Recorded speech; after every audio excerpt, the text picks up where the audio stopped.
Hi, everybody. Joe Chaffee here. Weather in 5 days in 5 minutes. Tonight on the Joe and Joe Weather Show, we're going to be looking at the winter storm that's in the southwestern part of the United States because that's going to be our weather maker for Friday. We've got flood watches in parts of the south with severe weather, other winter storm warnings that are up for other parts of the country, all that. And we'll take a look at the blocky long range all tonight on the Joe and Joe Weather Show at 7:35 p.m. Eastern Time. Weather in 5 is brought to you by Omni True Value Hardware at 1226 North Wellwood Avenue in West Babylon, New York, and Southwest Suffolk County on Long Island as they get ready for spring. They've got mulch, topsoil, sand, and everything you need to make sure your home or your business, the outside of it at least, looks terrific. 631-756-1125 is the phone number, and the website is omnitruevalue.com. So we've got the watches and warnings up over the Southwest, and that's part of this is all what's down in California or has been up and down the West Coast. They're actually starting to catch a little bit of a break in California, although there's still blizzard warnings up for parts of the Sierra Nevadas and winter storm warnings in Southern California and the mountains to the east of Los Angeles and San Diego. But we've got a lot of winter storm warnings in Arizona, New Mexico, into southwest Colorado, Utah, and parts of Nevada. Also, seeing winter storm warnings up in North Dakota, parts of northern South Dakota, and extending into Minnesota with advisories to the Great Lakes. Quiet today in the Northeast and in the southeastern part of the United States. It's an absolutely beautiful day. Flood watches have gone up, though, from eastern Oklahoma into Tennessee and Alabama, and we expect more flood watches to go up as we move into the next 24 to 36 hours. The satellite loop, as we give it a look, showing that nice weather in the east, in the mid-Atlantic and South Atlantic states. There's some high clouds around, starting to get that tropical moisture that's coming in, setting up for severe weather.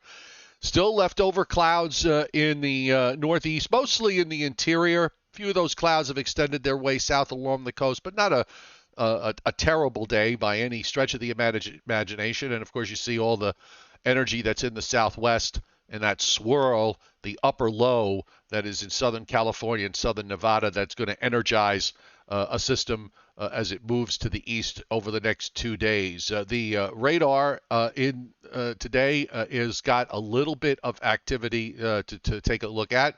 We're seeing it in the Northeast and in the Mid-Atlantic states. I'm sorry, in the Northeast, not in the Mid-Atlantic states. Just give this a quick refresh here. There are some there's some showers that are moving through upstate New York. A little bit of snow as you go further north than that, extending down into Connecticut. Not much happening from New Jersey and Pennsylvania southward. Starting to see some showers and some rain developing across Mississippi and into Alabama. That's why they've got the flood watch there. And of course, you see all the action that is down in the southwest that's going to be moving eastward. The Storm Prediction Center today has a enhanced risk of severe weather, and that's coming, by the way, with a 10% tornado risk in parts of Arkansas into northern Mississippi and southwestern Tennessee. Marginal risk that extends further east into Georgia and into eastern Tennessee, eastern Kentucky, and southern Ohio. That's probably going to come more later on tonight as we start to see that energy move eastward. And then for tomorrow, we're looking at a moderate risk of severe weather, and that comes with a 15% tornado risk in northeast Texas and a pretty large area of enhanced and slight risk around that. This is going to be a pretty interesting day tomorrow from the standpoint of severe weather.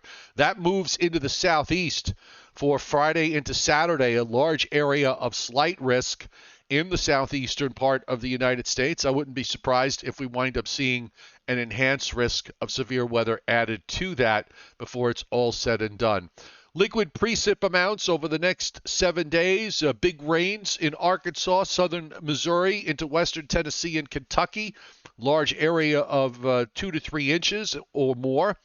Fairly large area too around that of an inch and a half plus that extends into the Appalachians and back into Oklahoma and Kansas. In the Northeast, we're looking at 3/4 of an inch to an inch, maybe a little bit higher than that, from this system on Friday into Friday night and early Saturday. That's really the only system that's in play, the only serious system that's in play in the Northeast and Northern Mid-Atlantic states for the next 7 days. And then, of course, we see a continuation of more moisture coming in to the West Coast. And yes, there will be more snow to deal with there. Here's the probability now. Let's start talking about what's going to happen on Friday. This is the probability for at least two.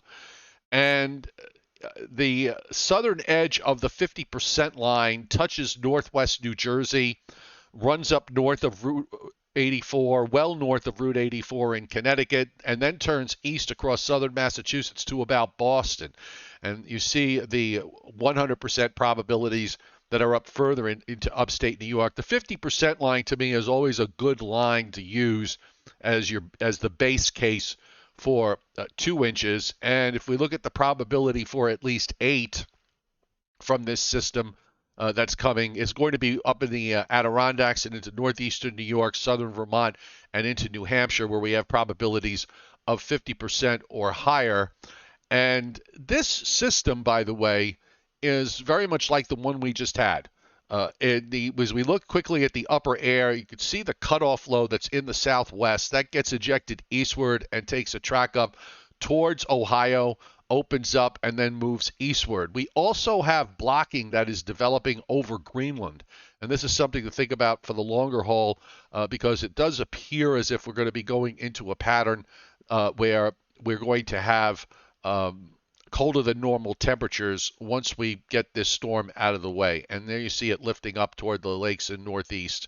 Very much like the first thing I showed you there was the one from a day or so ago. This follows right up, and it almost takes an identical path. The only difference really is the fact that the surface profile in terms of where the cold air is a little bit further to the north this time around than it was the last time. So here's how I think it's going to play out. Let me just roll this back.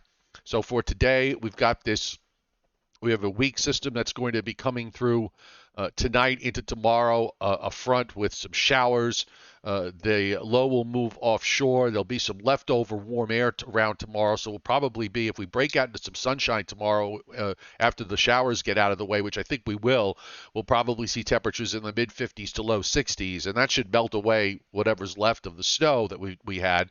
Here comes your low coming out of Texas into Arkansas, eventually finding its way into northern Kentucky. This is Friday afternoon at 1 o'clock.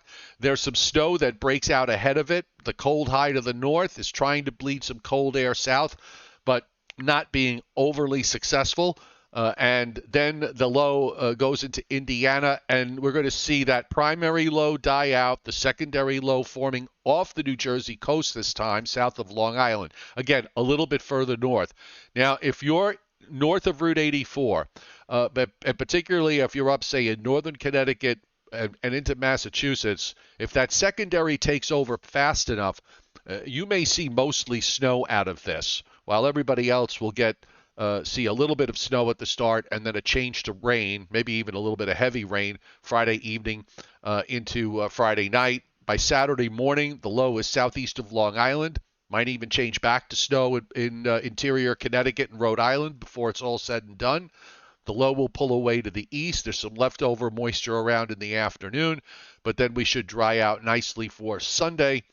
And with this blocky pattern setting up, eventually as we move into next week, we'll probably have one more front to come through on Tuesday before that a big high in Canada begins to spread out across southern Canada and over the plains, the Great Lakes, and eventually into the Northeast.